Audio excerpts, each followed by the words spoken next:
Claro, y pues necesariamente tenemos que echar mano de ese componente que todos como profesionistas necesitamos tener, pero que particularmente los profesores, quienes ejercemos la docencia, es indispensable ejercerlo. Y me refiero al componente de la sensibilidad social.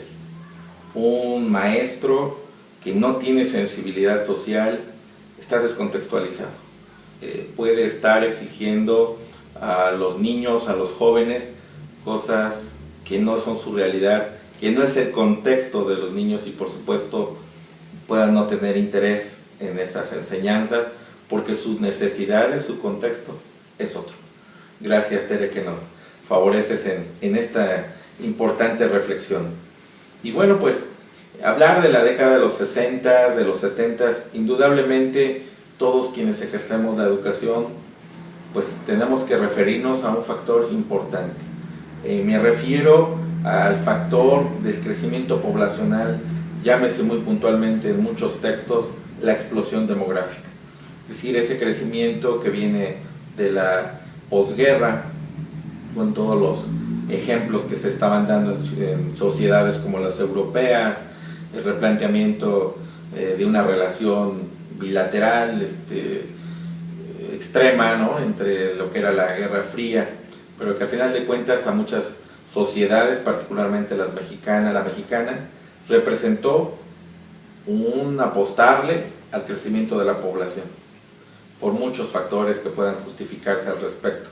Pero ¿qué podemos escuchar de Tere sobre ese factor de la explosión demográfica, particularmente en esa década de los 60s y 70s? Bien, muy importante ese tema porque la verdad, nosotros cuando llegamos a las comunidades nos quedábamos impactadas de ver la cantidad de alumnos que había, porque bueno, en todo ese tipo de poblaciones las personas tenían los hijos que Dios les mandaba, y entonces por consecuencia los grupos que nos daban eran a veces superiores a 50, 60, hasta 70 alumnos llegamos a tener, lo que de alguna manera evitaba que pudiésemos desarrollar todos los programas, porque debíamos tener el cuidado de revisar las tareas, de ponernos inmersos en el problema del niño. Y la verdad, tengo en la tendencia de que como había pocas normales, habíamos pocos maestros, ¿sí? En esa época había pocas normales. Nuestra normal se inicia como la normal número 3, ¿sí? Entonces nos mandaban a los lugares en donde la verdad nosotros ya no sabíamos qué hacer con tantos niños, pero teníamos una gran ventaja: la mayoría vivíamos en las mismas comunidades a donde nos mandaban. Sí, entonces pues nuestros tiempos de descanso, podríamos decirlo así, los empleábamos en ayudar a los niños en casa. Nos íbamos a la escuela en las tardes, revisábamos tareas en las tardes, y además hacíamos muchas actividades con los niños. Y sí es cierto que para nosotros fue muy difícil manejar tantos grupos.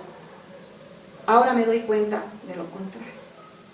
Ahora se están desapareciendo escuelas. Así es. Porque los grupos son tan pequeños que llegan a veces a 16, 17 niños, y que realmente ya hay tanto maestro, porque se han creado tantas escuelas. Hubo una explosión de creación de escuelas. Ya se creó escuelas, por ejemplo, nosotros que estábamos ahí, yo que estaba ahí en Apasco, pues no había escuela normal en Zumpango. Actualmente hay escuelas por todos lados en el Estado de México, muchos maestros, pocos alumnos. Entonces ahí está la diferencia. Para nosotros fue el impacto de tanto alumno que teníamos. Creo que ahora el impacto es: se están cerrando escuelas porque no hay alumnos. Sí, es todo un fenómeno que se necesita revisar de manera global o regional, ya en un escenario muy pequeño, digamos municipal, municipios grandes, en donde sí requerimos esa flexibilidad de infraestructura para ser optimizada.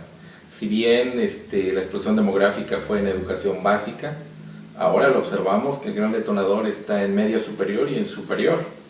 Y por supuesto el efecto de de las fuentes de empleo, las fuentes de trabajo, que le permitan a un estudiante de medio superior, por referirnos solamente como un breve ejemplo, estar inspirado, estar deseoso de que cuando termine sus estudios pueda encontrar trabajo.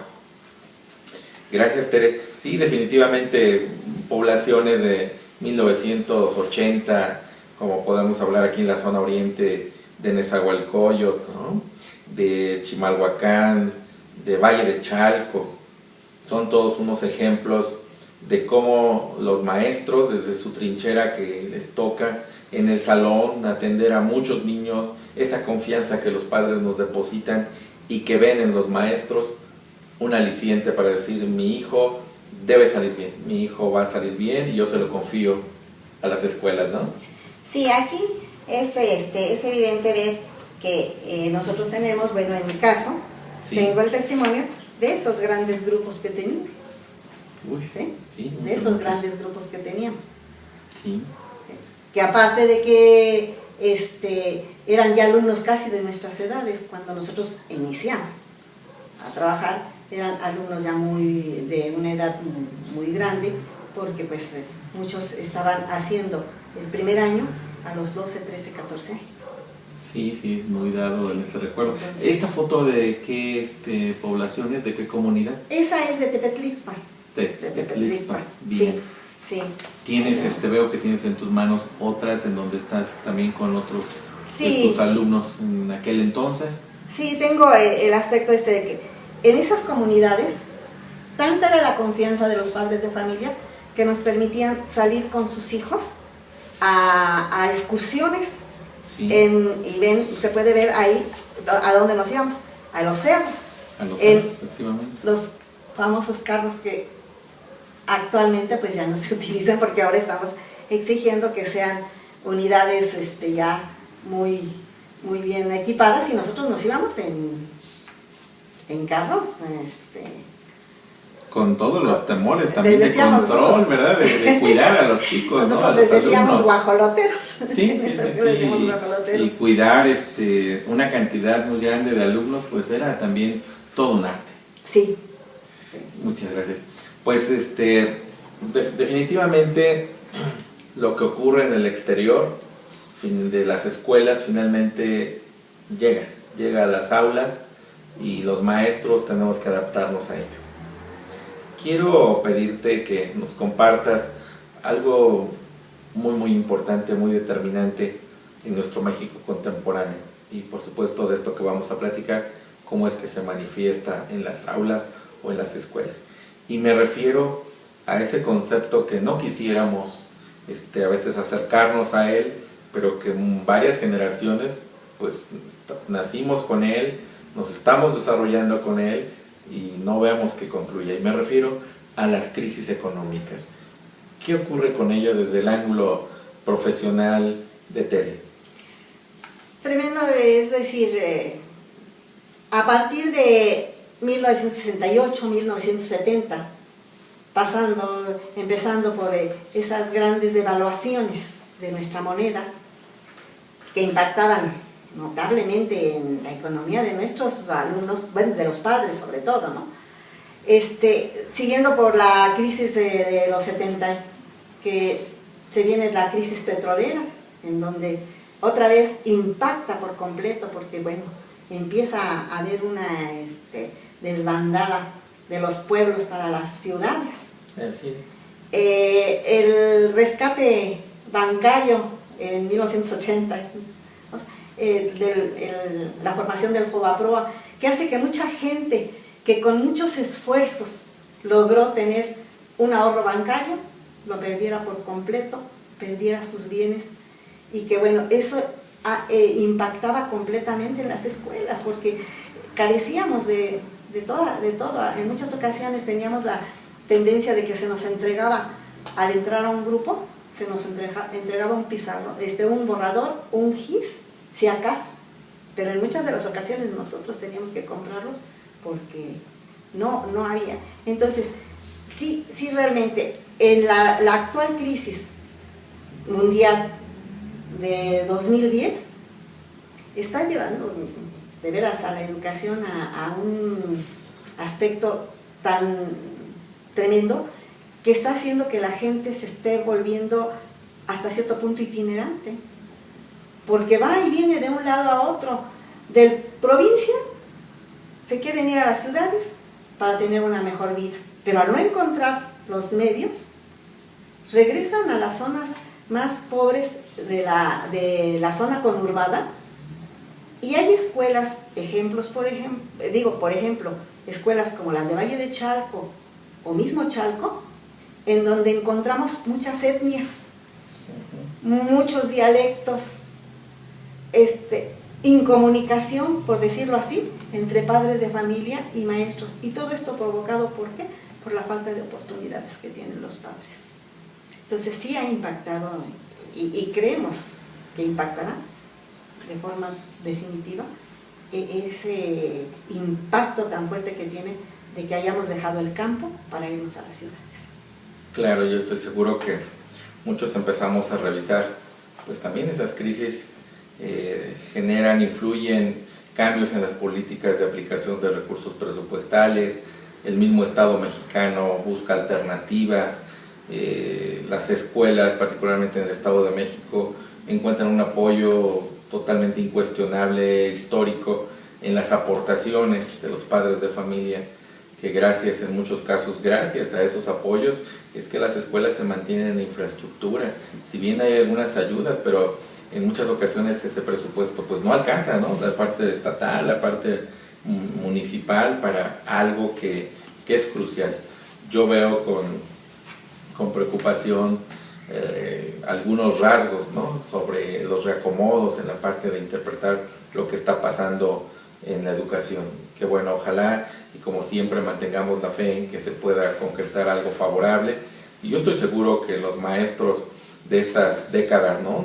90, 2000, 2010, habrán de poder adaptarse también como en nuestro tiempo nos tocó, o en tu tiempo de la década de los 60 también a ti te correspondió. Pues has dicho una palabra que nos lleva también a una profunda reflexión, que es la movilidad social. Efectivamente, no es un secreto para muchos mexicanos esa movilidad que generó muchos problemas, si bien generó aspiraciones también para las familias, pero también muchos problemas. Y me estoy refiriendo a estas grandes migraciones, como tú bien lo decías, del campo, no precisamente a las ciudades, sino a esos núcleos que probablemente pudieron ser en su momento núcleos de desarrollo, ¿no? Polos de desarrollo, y que las familias llegaban de diferentes partes del país hacia el Distrito Federal, hacia el área de Nuevo León, hacia Jalisco, hacia Puebla, ¿no? Y los padres, los maestros, pues teníamos que entender de qué se trataba en aquel entonces también, como ahora yo estoy seguro que se va a hacer. Y bueno, ese fenómeno de la migración del campo a la ciudad, ¿cómo lo viste en los libros de texto de educación primaria principalmente? Bueno, está reflejado completamente en todo el proceso de los cambios que ha habido, cómo se le daba al principio en los años 60, 70, una importancia muy grande hasta en los libros de texto gratuito, el hecho de que el campo era el medio que favorecía la alimentación, que favorecía la economía, y que bueno, que se le tenía que dar la importancia, y aparte de todo el amor a esa tierra, el amor a la siembra, el amor a la cosecha, ¿sí? Sin embargo, actualmente desvinculamos todo eso y hacemos, y no sé, dejamos a un lado el campo, lo olvidamos por un momento y estamos sufriendo las consecuencias graves, porque falta de alimentación o cambios en la alimentación, y los libros de texto lo han ido enmarcando, han ido viendo que de las zonas urbanas, de las zonas rurales empezamos, luego las zonas semiurbanas, ahora se plasman más bien en todas las zonas urbanas, considerando como que es lo mejor que puede existir, tomando en consideración que debíamos, y bueno, yo creo que ya también llega ahí el momento en el que se está reflexionando y queremos regresar otra vez a darle al niño el amor a la tierra.